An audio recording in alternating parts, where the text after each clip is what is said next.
Hello दोस्तों, नमस्कार। मैं भी एक आप सभी का बहुत बहुत स्वागत करता हूं एक और नए दमदार सेशन में। तो साथियों, आज की इस क्लास में आप सभी का एमटीएस हवलदार 2025 के लिए जीके का ऑल इंडिया टेस्ट पेपर होगा। तो साथियों, जैसा कि आप सभी को मालूम है कि एमटीएस हवलदार एग्जाम 2025 में केवल जीके ही पढ़कर हम सिलेक्शन ले सकते हैं।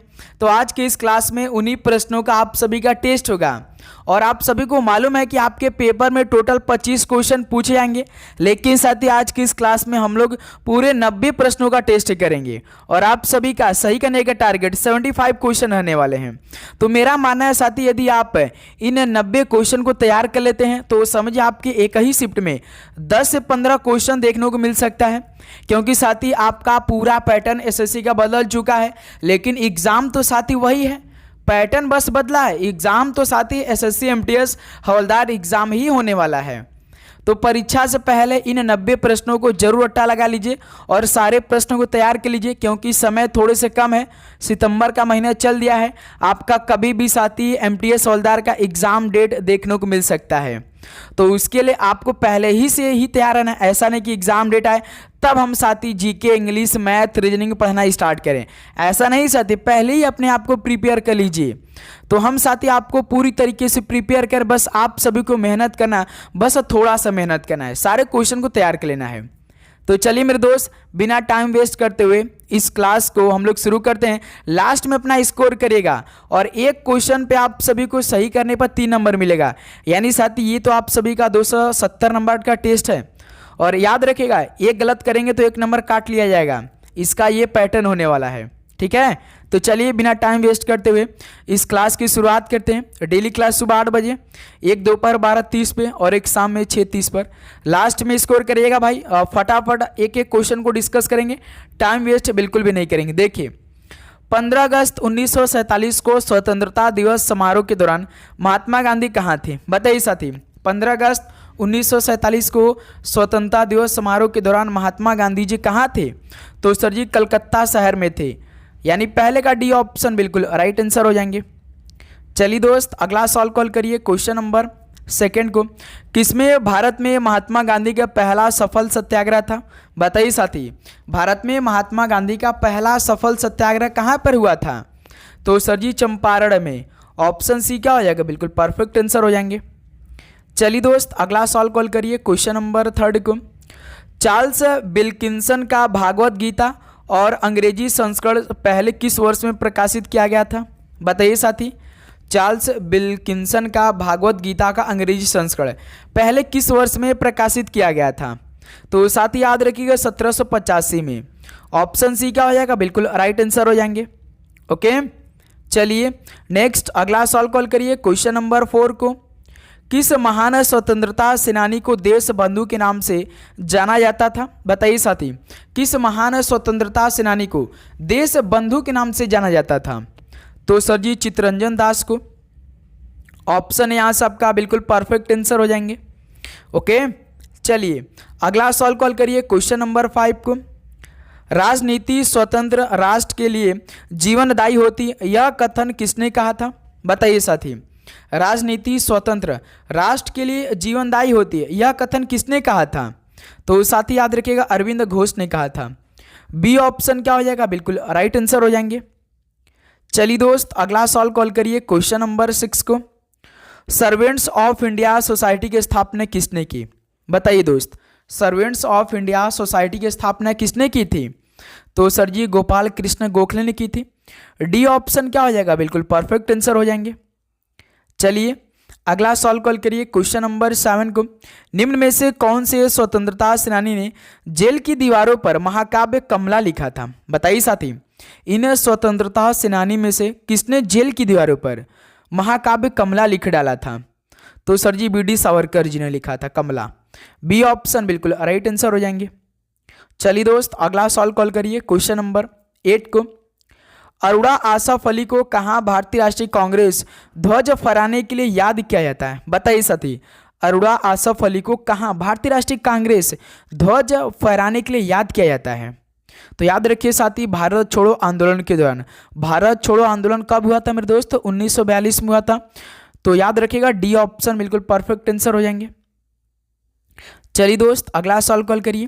क्वेश्चन नंबर 9 का राइट आंसर दीजिए। भारत में अंग्रेजी शिक्षा को बढ़ावा देने में निम्नलिखित में से किसकी महत्वपूर्ण भूमिका थी? बताइए, भारत में अंग्रेजी शिक्षा को बढ़ावा देने में किसकी महत्वपूर्ण भूमिका थी?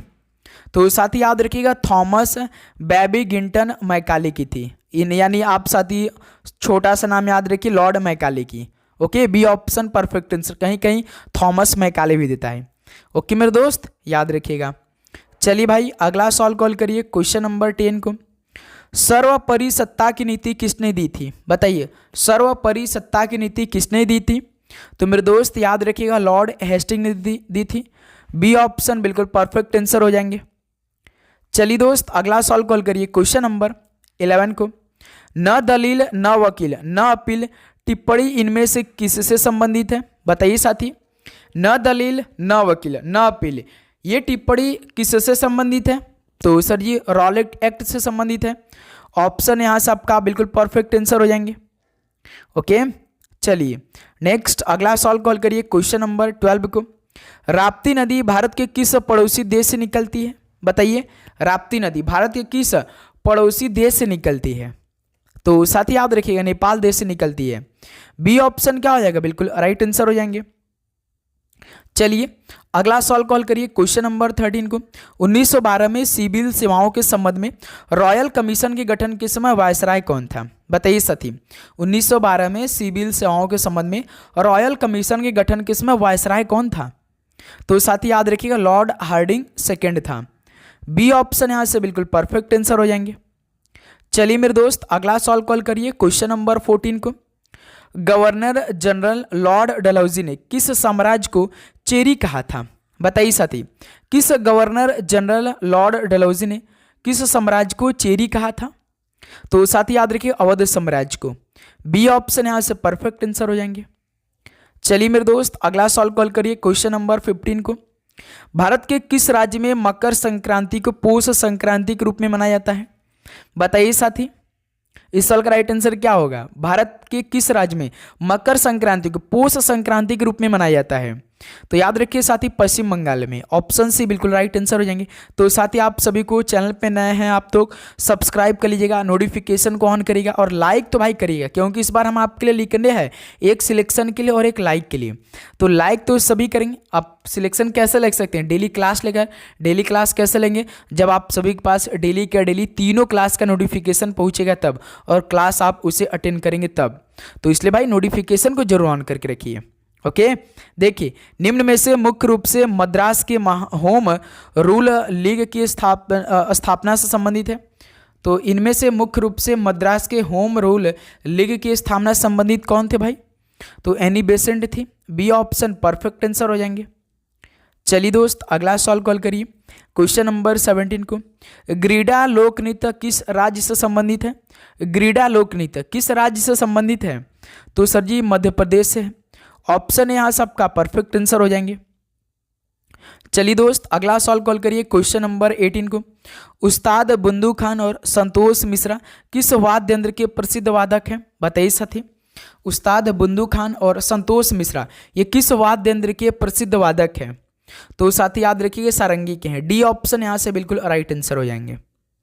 चलिए मेरे दोस्त अगला सवाल कॉल करिए। क्वेश्चन नंबर 19 को, कम्युनिस्ट इंटरनेशनल के नेतृत्व हेतु चयनित किए जाने वाले प्रथम भारतीय कौन थे? बताइए, कम्युनिस्ट इंटरनेशनल के नेतृत्व हेतु चयनित किए जाने वाले प्रथम भारतीय कौन थे? तो याद रखिए साथी, मानवेंद्र नाथ रॉय थे। डी ऑप्शन यहाँ से बिल्कुल राइट आंसर हो जाएंगे। ओके, चलिए दोस्त अगला सवाल कॉल करिए। क्वेश्चन नंबर 20 का राइट आंसर क्या होगा? भारतीय राष्ट्रीय कांग्रेस के अधिवेशन में भारतीय राष्ट्रगान पहली बार किस वर्ष गाया गया था? बताइए, भारतीय राष्ट्रीय कांग्रेस के अधिवेशन में भारतीय राष्ट्रीय गान पहली बार किस वर्ष गाया गया था? तो साथ ही याद रखिएगा 1911 में गाया गया था। ऑप्शन ए परफेक्ट आंसर हो जाएंगे, जो कि कोलकाता अधिवेशन में गाया गया था। ये आप सभी को मालूम है। चलिए मेरे दोस्त नेक्स्ट अगला सवाल कॉल करिए। क्वेश्चन नंबर 21 को, नेहरू देशभक्त हैं जबकि जिन्ना राजनीतिज्ञ, यह उक्ति किसके द्वारा कही गई थी? बताइए साथी, नेहरू देशभक्त हैं जबकि जिन्ना राजनीतिज्ञ हैं, यह उक्ति किसके द्वारा कही गई थी? तो साथी याद रखिए मोहम्मद इकबाल द्वारा। ऑप्शन सी बिल्कुल परफेक्ट आंसर हो जाएंगे। सारे जहां से अच्छा की स्थापना किसने किया, किसने लिखा था भाई, तो मोहम्मद इकबाल ने लिखा था। ओके, चलिए नेक्स्ट अगला सवाल कॉल करिए क्वेश्चन नंबर 22 को। कामागाटू मारू एक कैसा वाष्प शक्ति चालित जलयान था, बताइए साथी। तो याद रखिएगा कामागाटू मारा एक जापानी वाष्प शक्ति चलित जलयान था। बी ऑप्शन यहाँ से बिल्कुल परफेक्ट आंसर हो जाएंगे। चलिए दोस्त नेक्स्ट अगला सवाल कॉल करिए क्वेश्चन नंबर 23 को। निम्नलिखित में से किसने 1947 में भारत की स्वतंत्रता के अवसर पर लाल किले पर शहनाई वादन किया था। भाई ये तो मोस्ट इंपॉर्टेंट सवाल है आपके एग्जाम के लिए, बताइए किसने 1947 में भारत की स्वतंत्रता के अवसर पर लाल किले पर शहनाई वादन किया था। तो भाई याद रखिएगा बिस्मिल्लाह खान ने किया था। ऑप्शन सी बिल्कुल राइट आंसर हो जाएंगे। चलिए दोस्त अगला सवाल कॉल करिए क्वेश्चन नंबर 24 को। राजा राम मोहन राय ने किस बंगाली अखबार की स्थापना करने के साथ साथ उसका संपादन भी किया था, बताइए साथी। राजा राम मोहन राय ने किस बंगाली अखबार की स्थापना करने के साथ साथ उसका संपादन भी किया था। तो साथी याद रखिएगा संवाद कौमुदी की। बी ऑप्शन यहाँ से बिल्कुल राइट आंसर हो जाएंगे। ओके, चलिए अगला सवाल कॉल करिए साथी क्वेश्चन नंबर 25 का राइट आंसर क्या होगा। गोविंदी राष्ट्रीय उद्यान किस राज्य में स्थित है। गोविंदी राष्ट्रीय उद्यान किस राज्य में स्थित है, तो भाई याद रखिए तमिलनाडु में स्थित है। बी ऑप्शन बिल्कुल राइट आंसर हो जाएंगे। चलिए दोस्त अगला सवाल कॉल करिए क्वेश्चन नंबर 26 को। हेनरी लॉरेंस इनमें से किस युद्ध से संबंधित है। हेनरी लॉरेंस किस युद्ध से संबंधित है, तो चिनहट के युद्ध से संबंधित है Henry Lawrence. Option C right answer हो जाएंगे। चलिए अगला सवाल कॉल करिए क्वेश्चन नंबर 27 को। 1857 के विद्रोह के समय भारत का गवर्नर जनरल कौन था, बताइए। 1857 के विद्रोह के समय भारत का गवर्नर जनरल कौन था, तो लॉर्ड कैनिंग था भाई। बी ऑप्शन परफेक्ट आंसर हो जाएंगे। चलिए दोस्त अगला सवाल कॉल करिए क्वेश्चन नंबर 28 का राइट आंसर क्या होगा। अहमद शाह अब्दाली भारत के किस एशियाई देश से आया था। अहमद शाह अब्दाली भारत के किस एशियाई देश से आया था, तो अफगानिस्तान से आया था। ऑप्शन सी बिल्कुल परफेक्ट आंसर हो जाएंगे। ओके, चलिए नेक्स्ट अगला सवाल कॉल करिए साथी क्वेश्चन नंबर 29 को। अलमाटी बांध का निर्माण किस नदी पर किया गया। अलमाटी बांध का निर्माण किस नदी पर किया गया, तो यह कृष्णा नदी पर किया गया। बी ऑप्शन यहाँ से बिल्कुल राइट आंसर हो जाएंगे। चलिए दोस्त अगला सवाल कॉल करिए क्वेश्चन नंबर 30 का राइट आंसर क्या होगा। भारत में पुर्तगालियों ने निम्न में से किस स्थान पर अपने पहले किले का निर्माण किया, बताइए साथी। भारत में पुर्तगालियों ने किस स्थान पर अपने पहले किले का निर्माण किया था, तो कोचीन में साथी। कोचीन कहाँ पड़ता है, केरल राज्य में पड़ता है। ऑप्शन ए बिल्कुल परफेक्ट आंसर हो जाएंगे। चलिए दोस्त अगला सवाल कॉल करिए क्वेश्चन नंबर 31 का राइट आंसर क्या होगा। बाबर का वास्तविक नाम क्या है, तो बाबर का वास्तविक नाम जहीरुद्दीन है भाई। ऑप्शन बी जहीरुद्दीन बिल्कुल ऑप्शन बी राइट आंसर हो जाएंगे। चलिए दोस्त अगला सवाल कॉल करिए क्वेश्चन नंबर 32। पूर्वी घाट की सबसे ऊंची चोटी महेंद्रगिरी की ऊंचाई कितने मीटर है, तो भाई ये सवाल बताइए। पूर्वी घाट की जो सबसे ऊंची चोटी है महेंद्रगिरी, इसकी ऊंचाई कितने मीटर में है, तो साथ ही याद रखिएगा 1501 मीटर है। बी ऑप्शन बिल्कुल परफेक्ट आंसर हो जाएंगे। ओके भाई लास्ट में स्कोर करिएगा आप सभी का 90 क्वेश्चन में कितना स्कोर रहा। ओके 15वीं सदी में बाबर ने किस खेल को भारत में लोकप्रिय बनाया था, बताइए। 15वीं सदी में बाबर ने किस खेल को भारत में लोकप्रिय बनाया था, तो सर जी उस टाइम पोलो बहुत खेला हुआ करता था भाई। तो बी ऑप्शन परफेक्ट आंसर हो जाएंगे। चलिए नेक्स्ट अगला सवाल कॉल करिए क्वेश्चन नंबर 34। शेख ख्वाजा कुतुबुद्दीन बख्तियार काकी की दरगाह कहाँ स्थित है। शेख ख्वाजा कुतुबुद्दीन बख्तियार काकी की दरगाह कहाँ स्थित है, तो साथ ही याद रखिए अजमेर में स्थित है। ऑप्शन सी परफेक्ट आंसर हो जाएंगे। ओके चलिए नेक्स्ट अगला सवाल कॉल करिए क्वेश्चन नंबर 35। विजयनगर साम्राज्य की स्थापना कब हुई थी।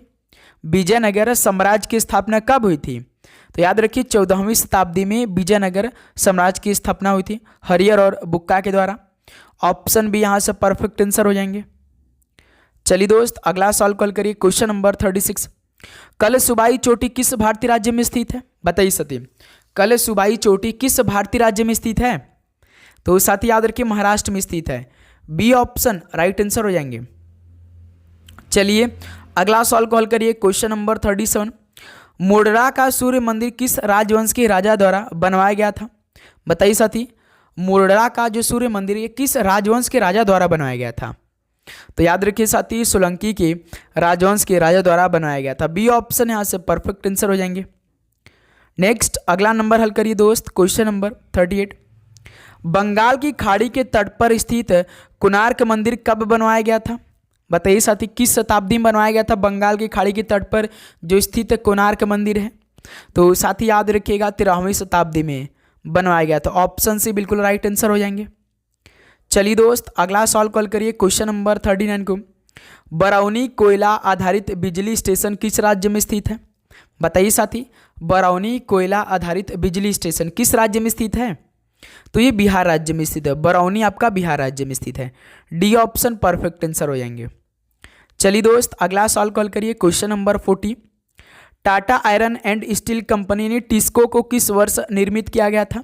बताइए साथी, टिस्को को किस वर्ष में निर्मित किया गया था? तो साथी याद रखिएगा 1907 में। ऑप्शन सी यहाँ से बिल्कुल राइट आंसर हो जाएंगे। ओके, चलिए नेक्स्ट अगला सॉल्व कॉल करिए, क्वेश्चन नंबर 41। भारत में तेल एवं प्राकृतिक गैस निगम का मुख्यालय कहाँ स्थित है? बताइए साथी, भारत में तेल एवं प्राकृतिक गैस निगम का मुख्यालय कहाँ स्थित है? तो साथी याद रखिए उत्तराखंड में स्थित है। बी ऑप्शन यहाँ से राइट आंसर हो जाएंगे। चलिए नेक्स्ट अगला सॉल्व कॉल करिए, क्वेश्चन नंबर 42। आईएमओ का मुख्यालय कहाँ स्थित है? आप सभी को संगठन का हेडक्वार्टर मालूम होना चाहिए, क्योंकि एक सवाल पक्का आपके पेपर में पूछा जाएगा। बताइए साथी, आईएमओ का मुख्यालय कहाँ स्थित है? तो ये लंदन में स्थित है। ऑप्शन सी बिल्कुल राइट आंसर हो जाएंगे। चलिए अगला सॉल्व कॉल करिए, क्वेश्चन नंबर 43। राइट आंसर क्या होगा? रियल किस देश की मुद्रा है? तो रियल ब्राजील की मुद्रा है। ऑप्शन यहाँ से बिल्कुल राइट आंसर हो जाएंगे। चलिए मेरे दोस्त अगला सॉल्व कॉल करिए, क्वेश्चन नंबर 44। भारत में स्पेस एप्लीकेशन सेंटर कहाँ स्थित है? तो साथी जो भारत में स्पेस एप्लीकेशन सेंटर ये कहाँ स्थित है? तो सर जी अहमदाबाद में स्थित है space application centre. B option बिल्कुल परफेक्ट आंसर हो जाएंगे। चलिए मेरे दोस्त अगला सॉल्व कॉल करिए, क्वेश्चन नंबर 45। किस वर्ष में भारत ने अपना पहला सैटेलाइट लॉन्च किया? बताइए दोस्त, किस वर्ष में भारत ने अपना पहला सैटेलाइट लॉन्च किया था? तो सर जी 1975 में किया था। ऑप्शन सी बिल्कुल राइट आंसर हो जाएंगे। चलिए दोस्त अगला सॉल्व कॉल करिए, क्वेश्चन नंबर 46। प्रधानमंत्री मातृ वंदना योजना की शुरुआत कब की गई थी? प्रधानमंत्री मातृ वंदना योजना की शुरुआत कब की गई थी? तो सर जी 1 जनवरी 2017 को। ऑप्शन है राइट आंसर हो जाएंगे। चलिए दोस्त अगला सॉल्व कॉल करिए, क्वेश्चन नंबर 47 को। जवाहर ग्राम समृद्धि योजना किस वर्ष शुरू करी गई थी? बताइए, जवाहर ग्राम समृद्धि योजना किस वर्ष शुरू करी गई थी? तो साथी याद रखिएगा 1999 में। ऑप्शन यहाँ से आपका राइट आंसर हो जाएंगे। ओके, चलिए अगला सॉल्व कॉल करिए, क्वेश्चन नंबर 48 को। भारत के प्राकृतिक बंदरगाह का चयन करिए। भारत के प्राकृतिक बंदरगाह का आपको चयन करना है। तो प्राकृतिक बंदर कौन है? तो सर जी जो मुंबई बंदरगाह, ये भारत का प्राकृतिक बंदरगाह है। डी ऑप्शन राइट आंसर हो जाएंगे। चलिए दोस्त अगला सॉल्व कॉल करिए, क्वेश्चन नंबर 49। भूटान के साथ भारत की सीमा रेखा की लंबाई कितने किलोमीटर है? भूटान के साथ जो भारत की सीमा रेखा है उसकी लंबाई की बात करेंगे तो 699 किलोमीटर है। ऑप्शन यहाँ से आपका राइट आंसर हो जाएंगे। चलिए दोस्त अगला सॉल्व कॉल करिए, क्वेश्चन नंबर 50 को। कौन सा दर्रा श्रीनगर और लेह को जोड़ता है? तो साथी कौन सा दर्रा श्रीनगर और लेह को जोड़ता है? तो सर जी जोजिला दर्रा, जो कि श्रीनगर और लेह को जोड़ता है। ऑप्शन सी बिल्कुल राइट आंसर हो जाएंगे। चलिए मेरे दोस्त अगला सॉल्व कॉल करिए, क्वेश्चन नंबर 51। कितने भारतीय राज्यों की सीमाएं नेपाल से जुड़ी हुई हैं? बताइए साथी, कितने भारतीय राज्य की सीमाएं नेपाल से जुड़ी हुई हैं? तो साथी याद रखिए 5 राज्यों की। सी ऑप्शन यहाँ से बिल्कुल राइट आंसर हो जाएंगे। चलिए मेरे दोस्त अगला सॉल्व कॉल करिए, क्वेश्चन नंबर 52। इंदिरा गांधी अंतर्राष्ट्रीय हवाई अड्डा कहाँ स्थित है? बताइए साथी, इंदिरा गांधी अंतर्राष्ट्रीय हवाई अड्डा कहाँ स्थित है?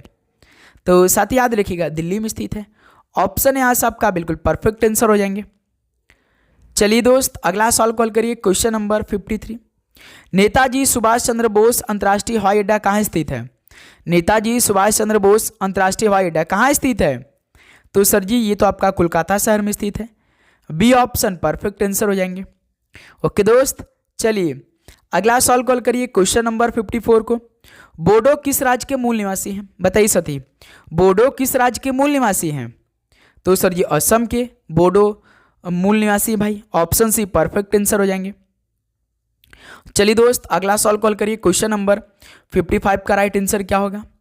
भारत का पहला वाणिज्यिक परमाणु ऊर्जा संयंत्र किस राज्य में स्थापित किया गया था? भारत का जो पहला वाणिज्य परमाणु ऊर्जा संयंत्र किस राज्य में स्थापित किया गया था? तो साथ ही याद रखिए महाराष्ट्र में किया गया था। बी ऑप्शन बिल्कुल राइट आंसर हो जाएंगे। ओके, चलिए अगला सॉल्व कॉल करिए। क्वेश्चन नंबर 56 को, इंटरनेशनल एटॉमिक एनर्जी एजेंसी का सृजन किस वर्ष किया गया था?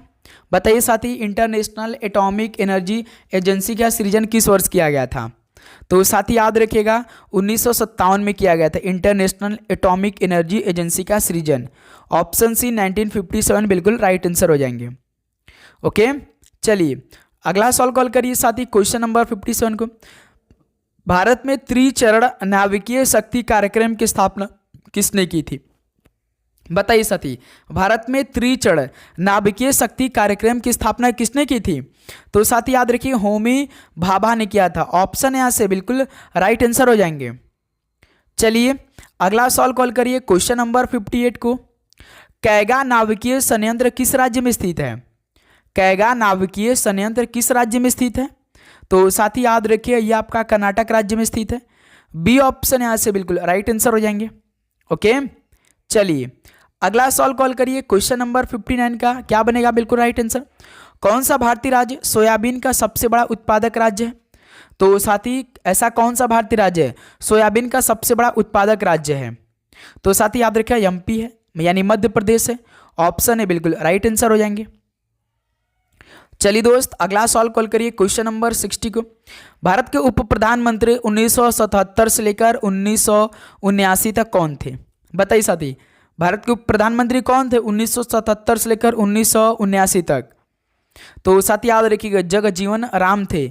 बी ऑप्शन जगजीवन राम बिल्कुल परफेक्ट आंसर हो जाएंगे। चलिए दोस्त अगला सॉल्व कॉल करिए। क्वेश्चन नंबर 61, भाई आप सभी का टेस्ट चल रहा है तो आप सभी को पहले राइट आंसर देना है। ओके, 17वीं लोकसभा के कार्यवाहक अध्यक्ष कौन थे? बताइए साथी, जो 17वीं लोकसभा था इसके कार्यवाहक अध्यक्ष कौन थे? तो साथ याद रखिए वीरेंद्र कुमार थे। बी ऑप्शन परफेक्ट आंसर हो जाएंगे। चलिए मेरे दोस्त अगला सॉल्व कॉल करिए। क्वेश्चन नंबर 62, राष्ट्रपति के अध्यादेश जारी करने की शक्ति से संबंधित अनुच्छेद कौन सा है? राष्ट्रपति के अध्यादेश जारी करने की शक्ति संबंधित अनुच्छेद निम्न में से कौन सा है? तो साथ ही याद रखिए अनुच्छेद 123 है। 1, 2, 3 यानी ऑप्शन सी परफेक्ट आंसर हो जाएंगे। चलिए मेरे दोस्त अगला सॉल्व कॉल करिए। क्वेश्चन नंबर 63, निम्नलिखित में से कौन सा भारतीय संसद का एक अंग नहीं है?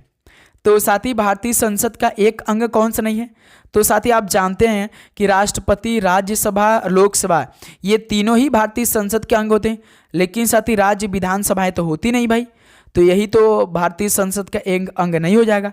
डी ऑप्शन राइट आंसर हो जाएंगे। चलिए दोस्त अगला सॉल्व कॉल करिए। क्वेश्चन नंबर 64, संविधान के इनमें से किस अनुच्छेद में केंद्रीय बजट को वार्षिक वित्तीय विवरण के रूप में संदर्भित किया गया है? तो साथी किस अनुच्छेद में केंद्रीय बजट को वार्षिक वित्तीय विवरण के रूप में संदर्भित किया गया है? तो साथी याद रखिए अनुच्छेद 112 को। ऑप्शन भी यहाँ से मेरे दोस्त बिल्कुल परफेक्ट आंसर हो जाएंगे। चलिए दोस्त अगला सॉल्व कॉल करिए। क्वेश्चन नंबर 65 को, भारतीय संविधान की कौन सी अनुसूची संघ और राज्य के मध्य शक्तियों के विभाजन का प्रावधान करती है? भारतीय संविधान की कौन सी अनुसूची संघ और राज्य के मध्य शक्तियों के विभाजन का प्रावधान करती है? तो साथ याद रखिएगा भाग आपका 7। ऑप्शन सी परफेक्ट आंसर हो जाएंगे। ओके, याद रखिएगा अनुसूची 7 साथी। अगला सॉल्व कॉल करिए। क्वेश्चन नंबर 66 है ना भाई। उच्चतम न्यायालय के न्यायाधीशों की सेवानिवृत्ति की उम्र क्या है? उच्चतम न्यायालय के जो न्यायाधीश हैं इनकी सेवानिवृत्ति की उम्र कितने वर्ष की होती है भाई? कितने साल तक होती है? तो सर जी 65 साल तक, यानी ऑप्शन सी बिल्कुल राइट आंसर हो जाएंगे। चलिए दोस्त नेक्स्ट अगला सॉल्व कॉल करिए। राज्य का सर्वोच्च कानून अधिकारी कौन होता है? राज्य का सर्वोच्च जो कानून अधिकारी होता है वो कौन होता है? तो साथ ही याद रखिएगा महाधिवक्ता होता है। ऑप्शन यहाँ से आपका बिल्कुल परफेक्ट आंसर हो जाएंगे। चलिए दोस्त अगला सॉल्व कॉल करिए। तो क्वेश्चन नंबर 68 को, भारत के मुख्य निर्वाचन आयुक्त यानी इलेक्शन कमिश्नर को उनके पद से कौन हटा सकता है? तो साथ ही जो भारत के मुख्य निर्वाचन आयुक्त होते हैं उनको पद से कौन हटा सकता है बताइए। तो मेरे दोस्त संसद के दोनों सदन हटा सकते हैं, या लोकसभा भी हटा सकता है या राज्यसभा भी हटा सकता है। ओके, उनके पद से जो इलेक्शन कमिश्नर होते हैं। ऑप्शन यहाँ से राइट आंसर हो जाएंगे। चलिए दोस्त अगला सवाल कॉल करिए, क्वेश्चन नंबर 69 को। भारत की संविधान का कौन सा अनुच्छेद है राज्यपाल की नियुक्ति संबंधी शिक्षक है? बताइए साथी, भारत के संविधान का कौन सा अनुच्छेद है राज्यपाल की नियुक्ति से संबंधित है भाई? बताइए। तो सर जी अनुच्छेद 155 है। डी ऑप्शन बिल्कुल राइट आंसर हो जाएंगे। चलिए दोस्त अगला सवाल कॉल करिए, क्वेश्चन नंबर 70 को। भारतीय संविधान में अनुच्छेद 35 से किस वर्ष जोड़ा गया था? भारतीय संविधान में अनुच्छेद 35 से किस वर्ष जोड़ा गया था? तो साथ ही याद रखिएगा 1954 में। बी ऑप्शन यहां से बिल्कुल राइट आंसर हो जाएंगे। चलिए दोस्त अगला सवाल कॉल करिए, क्वेश्चन नंबर 71 को। शिक्षा को भारतीय संविधान में किस अनुसूची के अंतर्गत रखा गया है? बताइए, शिक्षा को भारतीय संविधान में किस अनुसूची के अंतर्गत रखा गया है? तो साथ ही याद रखिएगा समवर्ती सूची के अंतर्गत। बी ऑप्शन यहां से राइट आंसर हो जाएंगे। चलिए दोस्त अगला सवाल कॉल करिए, क्वेश्चन नंबर 72 कॉल करिए। जीवन के अधिकार को भारतीय संविधान के किस अनुच्छेद में शामिल किया गया है? जीवन के अधिकार को भारतीय संविधान के किस अनुच्छेद में शामिल किया गया है? तो याद रखिए अनुच्छेद 21 में शामिल किया गया है। डी ऑप्शन परफेक्ट आंसर हो जाएंगे। चलिए दोस्त अगला सवाल कॉल करिए, क्वेश्चन नंबर 73 को। आधुनिक अर्थशास्त्र का जनक किसे माना जाता है? आधुनिक अर्थशास्त्र का जनक किसे माना जाता है? तो सर जी एडम स्मिथ को। ऑप्शन है यहाँ से आपका परफेक्ट आंसर हो जाएंगे। चलिए दोस्त अगला सवाल कॉल करिए, क्वेश्चन नंबर 74 को। भारत में राष्ट्रीय आय को किसके पदों में मापा जाता है? बताइए साथी, भारत में जो राष्ट्रीय आय होते हैं इनको किसके पदों में मापा जाता है? तो सर जी साधन लागत पर, शुद्ध राष्ट्रीय उत्पाद पे मापा जाता है। बी ऑप्शन राइट आंसर हो जाएंगे। ओके, चलिए अगला सवाल कॉल करिए साथी, क्वेश्चन नंबर 75 को। राजकोषीय उत्तरदायित्व और बजट प्रबंधन अधिनियम यानी FRBM में किस वर्ष में पेश किया गया था? बताइए साथी, FRBM में किस वर्ष में पेश किया गया था? तो मेरे दोस्त याद रखिएगा ये 2003 में पेश किया गया था। ऑप्शन सी इस तरह से बिल्कुल परफेक्ट आंसर हो जाएंगे। चलिए दोस्त अगला सवाल कॉल करिए, क्वेश्चन नंबर 76 को।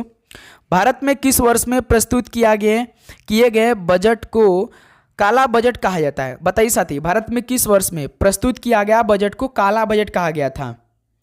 बताइए किस वर्ष में साथी यह प्रस्तुत किया गया था जो कि काला बजट कहा गया था? तो 1973-74 में। बी ऑप्शन परफेक्ट आंसर हो जाएंगे। चलिए दोस्त अगला सवाल कॉल करिए, क्वेश्चन नंबर 77 को।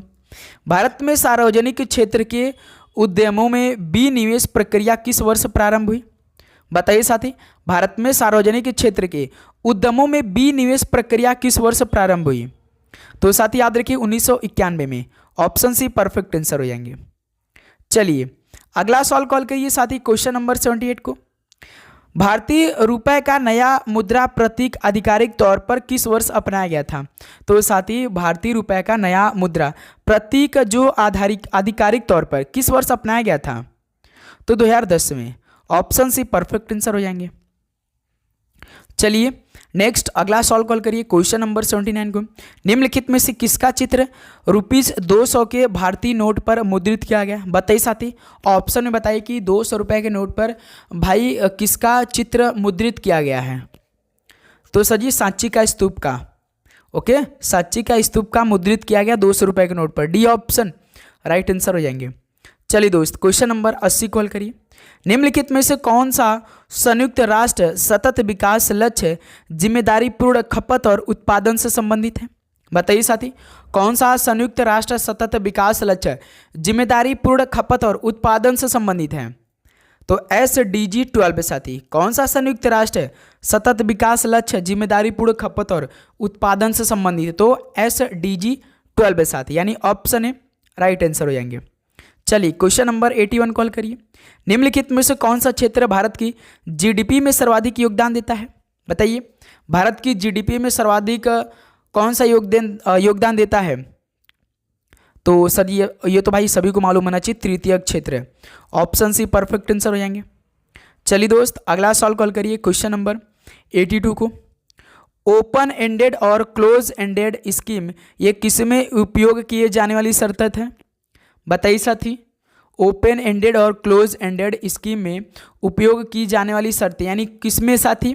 तो ये तो भाई म्यूचुअल फंड में उपयोग की जाने वाली शर्तें हैं, ओपन एंडेड और क्लोज एंडेड, यानी ऑप्शन ए म्यूचुअल फंड बिल्कुल परफेक्ट आंसर हो जाएंगे।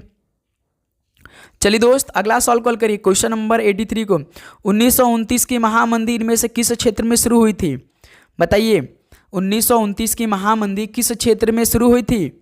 तो साथ ही याद रखिए उत्तरी अमेरिका में स्टार्ट हुई थी, डी ऑप्शन परफेक्ट आंसर हो जाएंगे। चलिए दोस्त अगला सॉल्व कॉल करिए। क्वेश्चन नंबर 84 को भारत में पहली समकालीन जनगणना कब की गई थी? भारत में पहली समकालीन जनगणना कब की गई थी? तो मेरे दोस्त 1881 में की गई थी। ऑप्शन यहाँ से आपका बिल्कुल राइट आंसर हो जाएंगे। चलिए अगला सॉल्व कॉल करिए। क्वेश्चन नंबर 85 को भूषण पावर एवं स्टील लिमिटेड झारसुगड़ा ये किस राज्य में स्थित है? बताइए Bhushan power and steel limited Jharsuguda किस राज्य में स्थित है?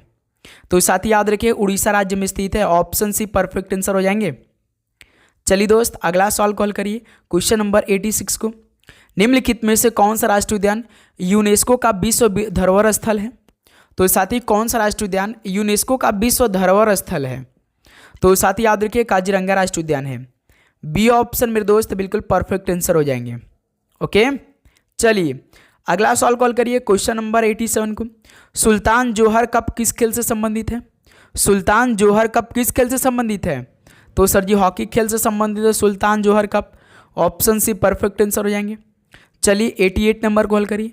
भारत में दहेज अधिनियम कब पारित किया गया था? तो साथ ही भारत में दहेज अधिनियम कब पारित किया गया था? 1961 में किया गया था भाई, ऑप्शन बी परफेक्ट आंसर हो जाएंगे। चलिए मेरे दोस्त अगला सॉल्व कॉल करिए। क्वेश्चन नंबर 89 को 2011 की जनगणना के अनुसार भारत की औसत वार्षिक वृद्धि दर कितने प्रतिशत की है? 2011 की जनगणना के अनुसार बताइए भारत की औसत वार्षिक वृद्धि दर कितने प्रतिशत की है? तो साथ ही याद रखिए 1.64% की है, बी ऑप्शन परफेक्ट आंसर हो जाएंगे। चलिए दोस्त अगला सॉल्व कॉल करिए। क्वेश्चन नंबर 90 को भारत में 24 जनवरी को किस दिवस के रूप में मनाया जाता है? भारत में 24 जनवरी किस दिवस के रूप में मनाया जाता है? तो राष्ट्रीय बालिका दिवस के रूप में, ऑप्शन है परफेक्ट आंसर हो जाएंगे। तो साथ ही फाइनली 90 क्वेश्चन कंप्लीट हो चुका। वाइड एंगल किस खिलाड़ी की आत्मकथा? ये सवाल आपके लिए होमवर्क रहेगा। बताइए साथी इस सवाल का राइट आंसर क्या होगा? वाइड एंगल किस खिलाड़ी की आत्मकथा है? राहुल द्रविड़, शेन वॉर्न, अनिल कुंबले या रविचंद्रन अश्विन?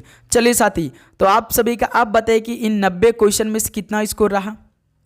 ईमानदारी के साथ सभी साथी स्कोर बताएंगे अपना अपना, फटाफट बताइए आप सभी का टोटल 90 क्वेश्चन में से कितना स्कोर रहा। तो उम्मीद करूँ दोस्त जीके का ऑल इंडिया टेस्ट पेपर में आप सभी का 90 क्वेश्चन में से 75 क्वेश्चन कंप्लीट हुआ होगा पूरी तरीके से। किसी भी प्रश्न पे आपको डाउट हो तो साथी बताइए, कहीं भी आप सभी को डाउट लग रहा है तो साथी कमेंट बॉक्स में बता दीजिए, क्योंकि साथी हम हर एक प्रश्न आपके लिए वही तैयार करें जो आपके 2025 के शिफ्टों में पूछे जाने वाले हैं। बस आप सभी को भाई डेली का डेली क्लास लेना है, सारे क्वेश्चन को तैयार करते रहना है। ओके मेरे दोस्त, तो चलिए दोस्त इस क्लास को यहीं पर समाप्त करते हैं। आप सभी को नोटिफिकेशन को ऑन करना है, क्लास का फीडबैक बताना है, क्लास कैसा लगा अपने दोस्तों में सेशन को शेयर करना है, लाइक करना है और मिलना है साथ ही शाम को 6:30 पर।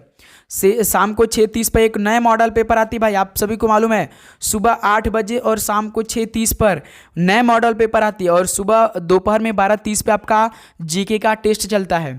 तो हम आपको पूरी तरीके से तैयार करें, बस आप सभी को तैयारी करने की ज़रूरत है। आप सभी मेहनत कर लीजिए, डेली क्लास को कंप्लीट वॉच किया कीजिए मेरे दोस्त। हम देखते हैं मेरे पास डाटा आता है, कई स्टूडेंट तो क्लास स्टार्ट करते 10 मिनट देखते क्लास छोड़ के चले जाते हैं, कोई आधा जाता छोड़ देता। ऐसा नहीं करना, आपको पूरा क्लास देखना है, तभी तो आपका एक सीट पक्का होगा, आपको मालूम पड़ेगा कि किस लेवल के क्वेश्चन पूछे जाते हैं। ठीक है, तो चलिए दोस्त इस क्लास को यहीं पर समाप्त करते हैं, मिलते हैं शाम में 6:30 पर एक नए क्लास के साथ। सभी को जय हिंद जय भारत, पढ़ाई करते रहिए, ऑल द वेरी बेस्ट, धन्यवाद।